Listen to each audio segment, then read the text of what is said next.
Right, well, it looks like the results are in, and the CAA has released its list of what drivers are saying are the worst roads here in the province. Hamilton, Toronto, of course, very well represented on it. It's fairly typical, but the list has sort of shifted a little bit this year. CP24's Courtney Heels is live along one of the worst roads and joins us, Court, with the details.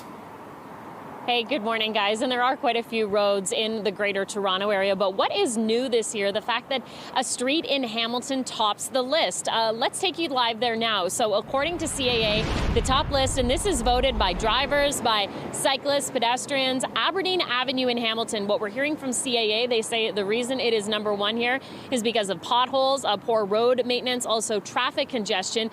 Coming in at number two, we'll bring you back over to Toronto. We actually have Chopper 24 over Eglinton Avenue West. I'm sure for many of our viewers, this is a popular route.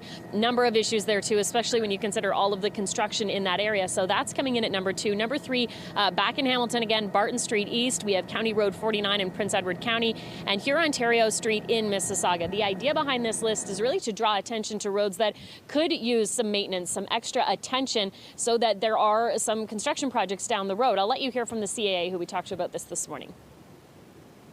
Even if they had, all of that money all at once, the reality is we live in Canada and construction season is short, and they wouldn't be able to fix all the roads at one time anyway, because then nobody would move anywhere. So, we do have to be mindful that there are schedules and some of these have to be planned out over time. We know, and we often talk to our, elected officials about that state of good repair. And the more timely you do the repairs, the less costly it'll be if you delay them.